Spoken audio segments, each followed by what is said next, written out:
Welcome student. हम हमारी previous class में वेज ऑफ एक्वायरिंग मेट्स, जीवन साथी चुनने के तरीकों पे बात कर रहे थे और हमने 4 तरीके परिवीक्षा, विवाह probationary marriage, marriage by capture हरण विवाह, मैरिज बाय ट्रायल परीक्षा विवाह और मैरिज बाय परचेस पर हम बात कर चुके थे। अब हम बात करते हैं 5th पॉइंट जो कि है मैरिज बाय सर्विस, या हम जिसको कहते हैं सेवा विवाह। अत्यधिक वधु मूल्य प्रथा के कारण कुछ जनजातियों में के जो सदस्य हैं उनके लिए विवाह साथी प्राप्त करना एक तरह से असंभव सा होता है और इस समस्या का समाधान सेवा विवाह और विनिमय विवाह प्रथाओं को प्रचलित करके किया गया। साइबेरिया की जो जनजातियां हैं, कोरियक, यूकादिक जनजातियों में सेवा, या जैसे हम ये कहें चूचकी जनजाति में सेवा विवाह अत्यधिक प्रचलित है। इन जनजाति में समाजों में पहले क्रय विवाह अर्थात वधु मूल्य चुकाकर विवाह का प्रचलन था, बट धीरे धीरे समाजों में इतना भयंकर हो गया कि अधिकतर लोगों के लिए ये उठाना मुश्किल हो गया। वधु मूल्य चुकाकर पत्नी प्राप्त करना असंभव सा हो गया, इसलिए ये बाध्य होकर उन्होंने सेवा विवाह को अपनाया और इवांस प्रिचर्ड ने 241 लगभग 241 जनजातियों में से जो उन्होंने अपने अध्ययन के आधार पर बताया है कि 30 जनजातियों में सेवा विवाह का प्रचलन पाया गया है।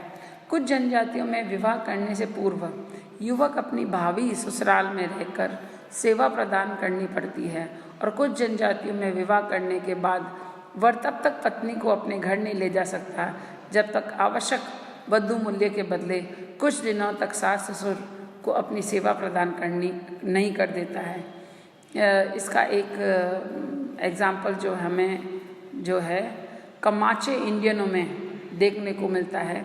यहाँ भावी दामाद से प्रत्यक्ष रूप से कोई सेवा की मांग नहीं की जाती है, परंतु दामाद से यह आशा की जाती है कि वह अपनी भावी सास को नित्य शिकार बेचता रहेगा और ऐसा करने से विवाह की संभावनाएं अपने आप बढ़ जाती है।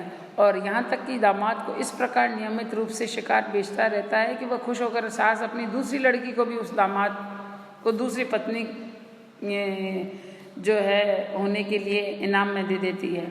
अगर शिकार न भेजा गया तो दूसरी लड़की मिलने की कोई आशा नहीं रहती है। तो इस प्रकार दामाद की अच्छाइयाँ और बुराइयाँ शिकार देने और न देने पर निर्भर होती है। भारत में गौंड, बेगा, बिरहोर जनजातियों में सेवा विवाह पाया जाता है। गौंड और बेगा जनजातियों में जो पुरुष वधु मूल्य देने में असमर्थ होते हैं वे कन्या के पिता के यहाँ नौकर के रूप में कुछ समय काम करते हैं और फिर उसके द्वारा किए गए श्रम या सेवा को ही वधु मूल्य मानकर एक निश्चित समय के पश्चात माता पिता अपनी लड़की का विवाह। गौंड ऐसे व्यक्ति को लमनाई और बेगा में लाम सेना कहते हैं। वे अपने भावी ससुर के घर में लामनाई की कठोर परिश्रम करना पड़ता है, तब कहीं उसे स्त्री प्राप्त होती है और नहीं तो ससुर उसे भगाकर नई लामनाई रख लेता है।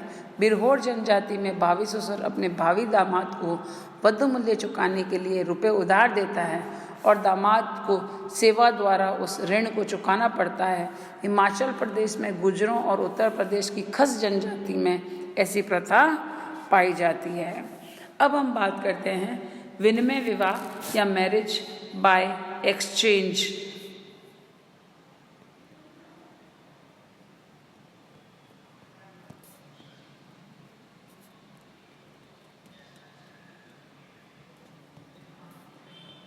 मैरिज बाय एक्सचेंज या विनिमय विवाह। वधु मूल्य से बचने का एक दूसरा तरीका विनिमय विवाह भी है।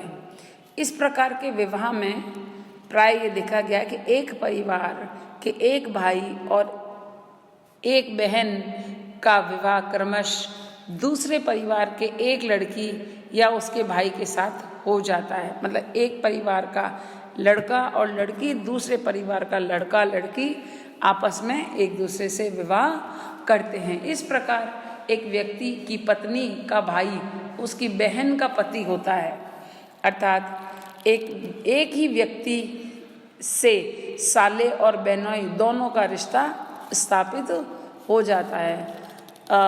सोनेसन इंडियनों में इस प्रकार का विवाह सबसे अच्छा समझा जाता है।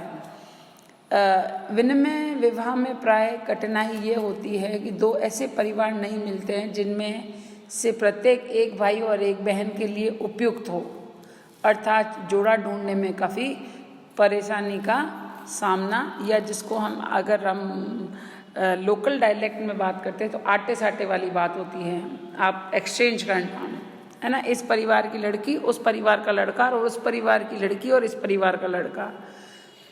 इसलिए इस विवाह का प्रचलन जो है कम हो देखने को मिलता है। बोआस ने, जो एंथ्रोपोलॉजिस्ट है, उन्होंने कहा है कि दोनों परिवार को किसी को कुछ देने की आवश्यकता नहीं होती है, जैसे वधु मूल्य वगैरह जो देना पड़ता है। और लुइस जो बोलते हैं वो ये बोलते हैं कि यह एक ऐसा विवाह है जिसमें किसी को कोई नुकसान नहीं होता है। होबेल के अनुसार बिना खर्चे से पत्नी प्राप्त करने का एक ही साधन है।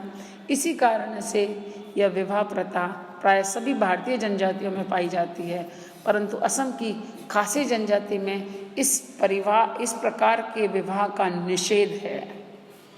फिर हम बात करते हैं मैरिज बाय म्यूचुअल कंसेंट या मैरिज बाय एलॉपमेंट। सह पलायन और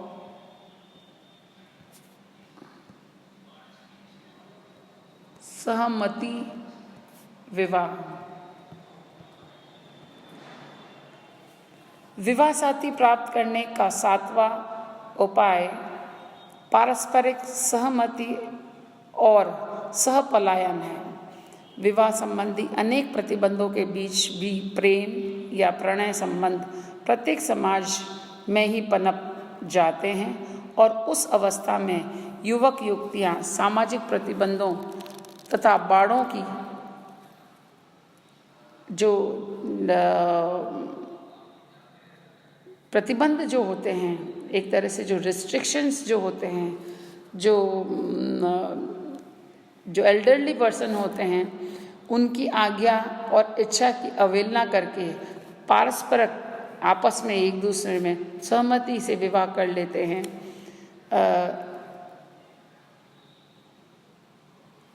चीनी समाज में भाई को यह अधिकार होता है कि वह अपनी बहन का विवाह अपनी इच्छा अनुसार किसी भी व्यक्ति से कर देता है, परंतु यदि भाई ने किसी दूसरे व्यक्ति को अपनी बहन देने का वादा नहीं किया और बहन अपनी प्रेमी के साथ भाग जाती है तो उसे विवाह की स्वीकृति मिल जाती है और दोनों पक्षों में उपहार का आदान प्रदान के द्वारा विवाह को विधिवत कर लिया जाता है। परंतु यदि किसी भाई ने किसी व्यक्ति से यह वादा कर लिया और बहन कि वह अपनी बहन की शादी उससे करेगा और बहन यदि किसी दूसरे के साथ भाग जाती है तो समस्या अत्यंत गंभीर हो जाती है। भाई की सामाजिक प्रतिष्ठा पर भारी धक्का पहुंचता है और ऐसी अवस्था में चीनी भाई आत्महत्या कर लेते हैं। ऑस्ट्रेलिया की एक से अधिक जनजातियों में ये सहपलायन या विवाह साथी प्राप्त करने का एक सामान्य सा तरीका है। कुरनई जनजाति में अधिकतर युवक युवतियाँ सहपलायन करके विवाह करते हैं। तो बहुत सारी जो जनजातियाँ हैं, अगर हम भारतीय जनजातियों की बात करें तो भारतीय जनजाति में बिहार की हो जनजाति में पाई जाती है और इसको राजी खुशी विवाह भी कहते हैं। अब बात करते हैं हम लास्ट हट विवाह या मैरिज बाय इंट्रूशन। इस विवाह में एक युवक विशेष से विवाह करने की इच्छुक लड़की अपने घर में एक प्रकार से जबरदस्ती घुस जाती है और तब तक वहाँ से नहीं निकलती है तब तक उसके प्रेमी के माता पिता उसे पुत्र वधू के रूप में स्वीकार नहीं कर लेते हैं। यह प्रथा भारतीय जनजाति हो, बिरहोर, ओराव, कुमार, मुंडा में पाई जाती है। ओराव इसे निर्बोलक और हो इसे अनादर कहते हैं।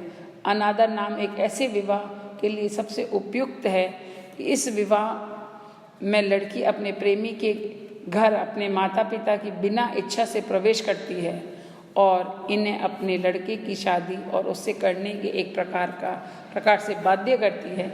इसमें प्रारंभ से लड़की को भावी ससुराल में अनेक अत्याचार, अत्यधिक अपमान और अनादर सहना पड़ता है। इस कारण से इस विवाह का नाम या इसको अनादर विवाह भी कहते हैं। लड़की इस प्रकार का अपमानजनक और साहसपूर्ण कदम इस कारण उठाती है कि उस प्रेमी जो जिसे वह प्रेम करती है और जिसके घर पे आके वह रुकी है वे एक हो जाएं और किसी कारण उसका विवाह नहीं हो पा रहा है। युवक भी पलायन में असमर्थ है। ऐसी अवस्था में लड़की के लिए हठ विवाह ही एकमात्र उपाय है। तो बहुत सारी ये जो हमने टाइप्स ऑफ एक्वायरिंग मेट्स के बारे में जो बात करी, ये जो तरीके हैं जिन तरीक़ों से जनजातियों में विवाह पाया जाता है।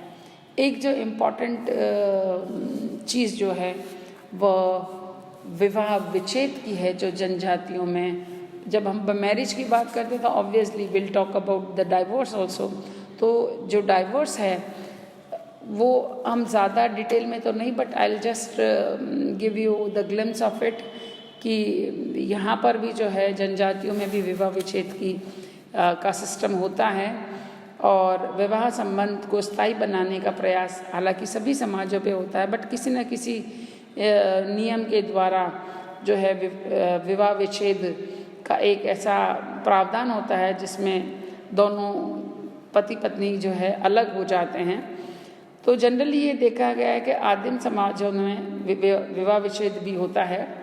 आधुनिक समाजों में तो ये नो डाउट पहले अपने जिसे जातीय पंचायत के द्वारा होता था और बाद में जो है सरकार ने इसके लिए कानून वगैरह बनाया है, जिन कानून के द्वारा जो है डाइवोर्स जो है कोर्ट द्वारा फैसला लिया जाता है। हॉबाउस, हीलर और जीन्सबर्ग ने 271 जनजातियों का अध्ययन किया और उनमें से सिर्फ केवल 4% जनजाति में विवाह विच्छेद निषेध है, पर जनरली सभी जनजातियों में जो है वह ये पाया जाता है। और 24 जनजाति में तो इसकी आज्ञा कुछ निश्चित अवस्थाओं में और 72% जनजातियों में पति पत्नी की पारस्परिक सहमति से म्यूचुअल कंसेंट से विवाह विच्छेद हो जाता है। विवाह विच्छेद करने के अधिकतर जो रीजंस जो सामने आते हैं वे ये है कि एक समाज में एक स्त्री पुरुष की सामाजिक स्थिति स्टेटस कितनी है। जिन समाजों में स्त्रियों की स्थिति पुरुषों से ऊंची है उन समाजों में विवाह विच्छेद के विषय में स्त्रियों को भी विशेषाधिकार प्राप्त होता है। प्राय जो है मर्डॉक जो कि जिन्होंने बहुत सारी स्टडीज़ की है जनजातियों पे, उनका मानना है कि अति सावधानी से चुनकर जिन 40 जनजातियों का अध्ययन उन्होंने किया उनमें से 30 जनजातियों में से ये पता लगाना असंभव था कि विवाह विच्छेद करने के अधिकार के विषय में स्त्री और पुरुष में कोई भेद होता है या नहीं। अर्थात 30 जनजातियों में स्त्री पुरुष दोनों को ही विवाह विच्छेद करने का समान अधिकार है। पुरुषों को विशेष अधिकार केवल 6 समाजों में ही है और 4 समाजों में स्त्रियों को पुरुषों की तुलना में विवाह विच्छेद करने के अधिक अधिकार प्राप्त होते हैं। जिन समाजों में पुरुषों की सामाजिक स्थिति स्त्रियों की अपेक्षा ऊंची होती है, उन समाजों में पुरुषों को भी विवाह विच्छेद के संबंध में विशेष अधिकार प्राप्त होते हैं। ऑस्ट्रेलिया की अरुंटा जनजाति में पुरुषों का यह अधिकार है कि वे छोटे से छोटे कारण के आधार पर वे अपनी पत्नियों से विवाह विच्छेद या पत्नी से अलग हो सकते हैं, जबकि स्त्रियों को विवाह विच्छेद करने के कुछ अधिकार प्राप्त नहीं हैं। अगर पत्नी के साथ बहुत ही निर्दयतापूर्ण व्यवहार किया जाए तो ऐसी परिस्थिति से बचने का उनके पास एक ही रास्ता है कि वे अपने पति के घर से भाग जाएं, पर यह भी हो सकता है कि उसे पकड़कर वापस जो है उनको वहाँ आना पड़ता है। जबकि पूर्वी अफ्रीका की बगंडा जनजाति में पुरुषों को प्राय इसी प्रकार का अधिकार प्राप्त है। वहाँ पुरुष कोई भी कारण दिखाकर अपनी पत्नी को अपने पिता के घर जो है लौटा सकता है। उस अवस्था में पत्नी के पिता से वधु मूल्य लौटा देने की मांग करता है। उसकी यह मांग उस अवस्था में बहुत ही उचित मानी जाती है जब पत्नी बांझ हो। इन दोनों समाजों में स्त्रियों की सामाजिक स्थिति पुरुषों की तुलना में नीची है। जबकि छिरिकाहू अपाची जनजाति में स्त्री और पुरुष दोनों को विवाह विच्छेद के संबंध में समान अधिकार प्राप्त होते हैं। दुष्चरित्र, बांझपन, नपुंसकता, निर्दयता, आलसीपन आदि कुछ ऐसे कारण हैं जिनके आधार पर स्त्री और पुरुष दोनों ही विवाह संबंध विच्छिन्न करने का समान अधिकार होता है। इरोक्वाई जनजाति में मातृ सत्तात्मक परिवार पाया जाता है और यहाँ विवाह के पश्चात पति को अपनी पत्नी के घर जाकर रहना पड़ता है और इस परिवार पर पति का कोई नहीं बल्कि पत्नी का या ये कहे पत्नी के परिवार का ही किसी दूसरे वयस्क स्त्री सदस्य का नियंत्रण होता है। विवाह विच्छेद करने का विशेषाधिकार पत्नी को प्राप्त होता है। पत्नी अपने पति को इच्छा अनुसार किसी भी समय घर से निकाल सकती है। पत्नी को विवाह संबंध तोड़ने का कोई खास पत्नी को जो है कोई विशेष परेशानी का सामना नहीं करना पड़ता है, सिवाय कि वह अपने पति का सम्मान घर के बाहर रखवा दे या खुद रख दे। यही पत्नी के विवाह विच्छेद करने की इच्छा को व्यक्त करने के लिए काफ़ी है। जनजातीय समाज में विवाह विच्छेद के कुछ प्रमुख आधार जो है वह दुष्चरित्र, बांझपन, निर्दयता, स्थायी यौन संबंधी निर्योगिताएं, अत्यधिक बीमार, पत्नी का जादूगरनी होने का संदेह, ये जो है रीजंस है जिससे डाइवोर्स के कॉजेज़ है जिनके कारणों से जो है जनजातियों में डाइवोर्स या विवाह विच्छेद का प्रथा पाई जाती है। Thank you.